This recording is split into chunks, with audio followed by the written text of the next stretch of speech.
Ya, dibukanya kembali sektor pariwisata juga mengingatkan kita dengan terbukanya juga peluang meningkatnya penyebaran COVID-19.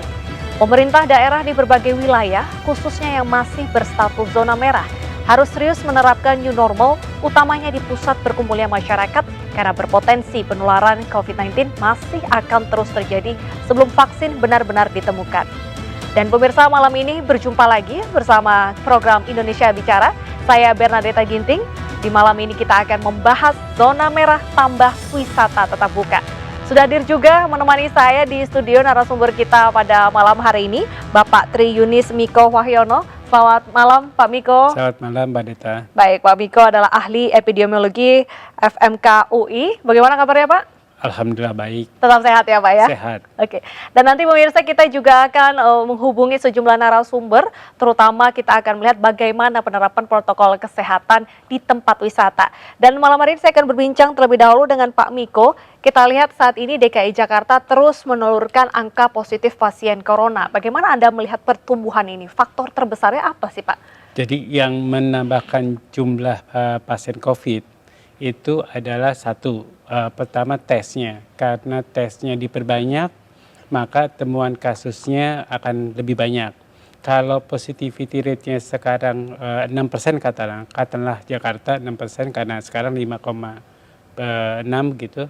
Kalau katakan 6%, kalau diperiksa 5.000 itu akan ditemukan 300. Kalau diperiksa 10.000 dikalikan 6% berarti 600. Jadi begitulah. Jadi kalau pemeriksaannya lebih sedikit, maka ditemukan kasus lebih sedikit karena positivity rate akan relatif tetap, ya relatif ya.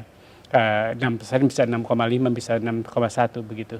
Nah kemudian yang kedua adalah isolasi kasus. Jadi kalau kasus yang ditemukan semuanya diisolasi. Nah kasus ringan ini yang saya sanksi, bahwa kasus isolasi mandiri di rumahnya masing-masing, siapa yang menjamin dia tetap isolasi?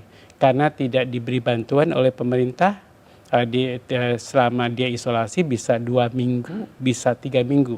Itu masalahnya kalau tidak diberi bantuan maka dia akan mencari makan keluar. Baik, jadi bisa dibilang pengawasan untuk pasien yang melakukan isolasi mandiri, terutama kan mayoritas mereka adalah OTG, ini kurang dalam pengawasannya seperti itu. Iya, jadi baik OTG maupun kasus ringan, begitu. Ada kasus ringan yang tetap diisolasi mandiri.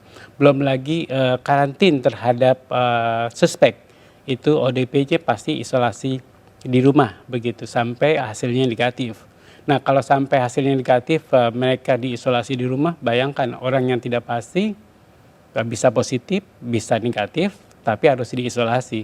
Nah, kalau pengertiannya kurang terhadap COVID-19, begitu, maka orang itu akan mencari makan keluar. Betul. Kira-kira begitu. Kalau tidak mendapat bantuan dari pemerintah. Oleh karena itu, kasus COVID di Jakarta terus meningkat atau di tempat lain juga akan meningkat. Yang terakhir adalah PSBB. PSBB transisi buat saya bukan PSBB. Bukan pembatasan sosial, karena pada saat yang sama dilakukan pelonggaran. Jadi sebenarnya PSBB transisi pembatasan sosial atau pelonggaran sosial, karena nyatanya pada saat yang sama dilakukan pelonggaran sosial. Berarti bisa dibilang PSBB ini kurang tepat dilonggarkan ke dalam tahap transisi ya? Jadi kalau mau kita memulai dengan new normal, ya ikutilah pedoman WHO yang 6 kriteria. Jadi yang pertama kasus COVID-nya sudah terkontrol. Jadi Jakarta pada waktu itu menggunakan RT, artinya kurang dari 1 di akhir Juni ya. Kurang dari 1, saya sudah katakan di akhir Juni bahwa RT itu jangan jadi patokan, tapi mereka Jawa Barat itu tetap dipegang sebagai patokan. Bahwa arti sudah menurun, wabah akan menurun. Itu salah. Jadi salah. Pada wabah yang propagated atau wabah ini puncaknya memang akan banyak. Jadi bukan hanya satu. Jadi kalau puncaknya banyak, artinya akan naik turun begitu. Bisa lebih dari 1, bisa kurang dari 1, bisa 1 pada saat di puncak dia 1.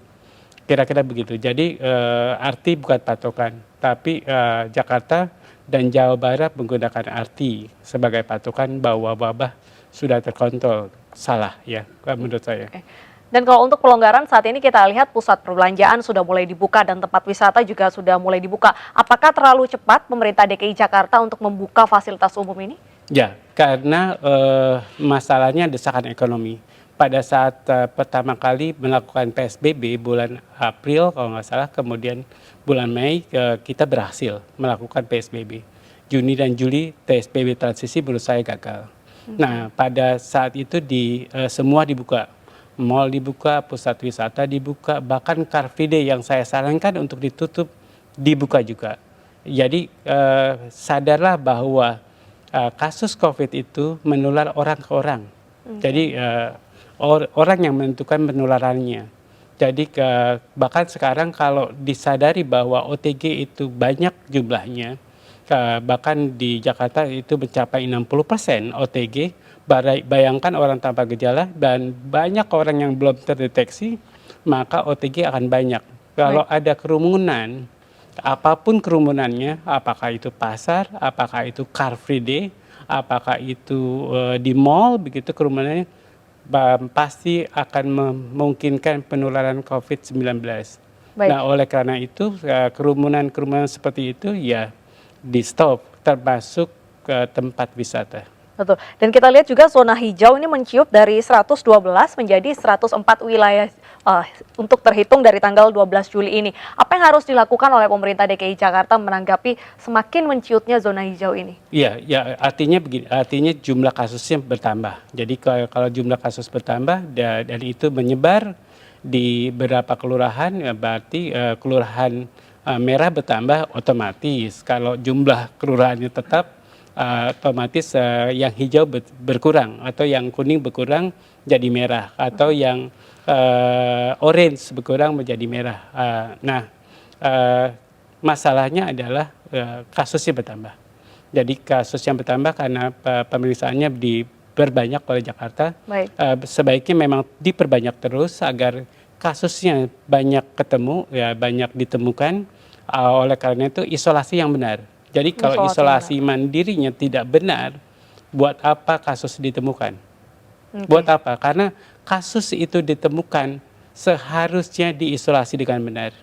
Jadi kalau nggak diisolasi dengan benar, artinya penemuan kasus itu sia-sia. Jadi nanti kita akan membahas juga bagaimana pemahaman masyarakat terkait dengan isolasi yang benar atau tidak. Tapi di sambungan telepon dan juga Skype, kita sudah terhubung dengan Ibu Rika Lestari, Departemen Head Corporate Communication Ancol. Selamat malam, Bu Rika. Malam, Mbak. Baik, dan selain Bu Rika, kita juga sudah terhubung dengan Bapak Ketut Widarsana, Pengelola Promosi dan Pengembangan Usaha Ragunan. Selamat malam, Pak Ketut. Selamat malam, Mbak Deta. Baik, nanti kita akan berbincang bagaimana penerapan protokol kesehatan utamanya di tempat wisata Ancol dan juga Ragunan usai jeda berikut. Tetaplah di Indonesia Bicara.